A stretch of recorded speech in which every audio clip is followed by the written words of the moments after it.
In this video we're going to be comparing the Nike Vaporfly versus the brand new Hoka Carbon X SPE. Hey, what's up everyone and welcome back to Fordy Runs. Now if this is your first time at Fordy Runs, I want you to smash that pink button down there that says subscribe on it. Go to our Facebook page and join the Fordy Runs running community and check out the description. Loads of cool things down there.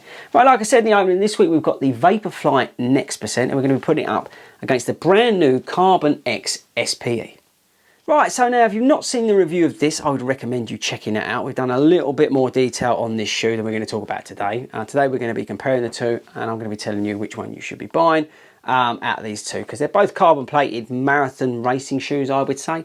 But before we get into which one's best, let's get into some of the stats and features of the shoes. And we'll start off with the newbie on the block, the Carbon X SPE. Now this is an updated version of the very popular Carbon X. It's a lightweight, slightly cushioned, carbon plated racing shoe. You've got the amplified rocker design. You've got the ProFly even X midsole, which is made up of this top layer, which is slightly softer. And you've got a bottom layer, which is firmer, which is there to help with propulsion. You've got the new external heel counter. You've got this technical upper, which features this new booty construction. The shoe's weighing in 8.8 ounces. It's got a 5mm drop and it's £170, which is a lot of money.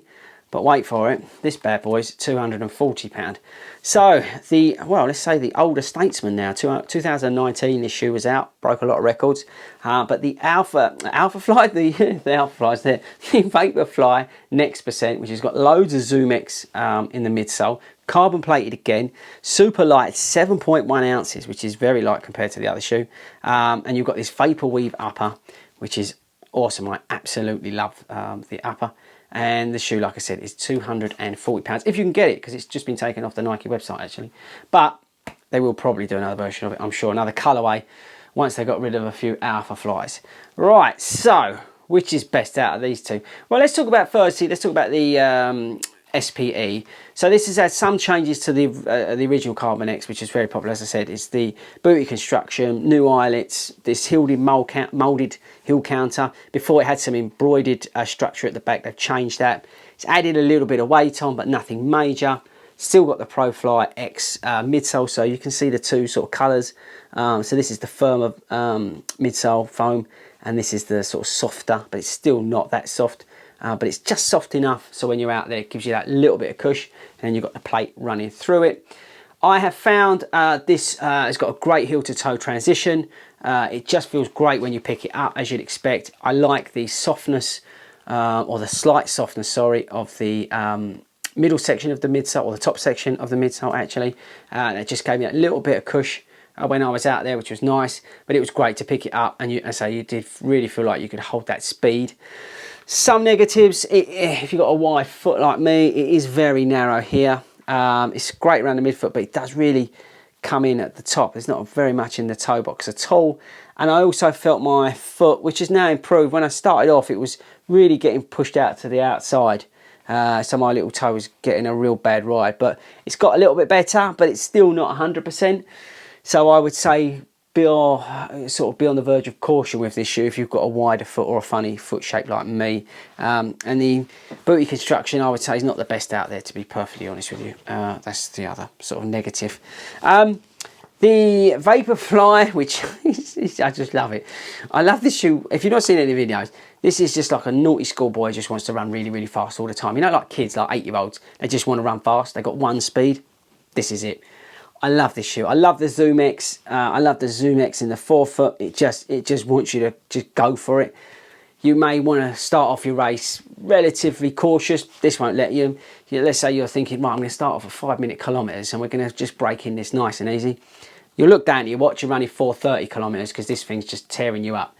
I love the upper on this. It's just fantastic, the Vapor Weave. I prefer it actually than the Atom Knit on the Vaporfly.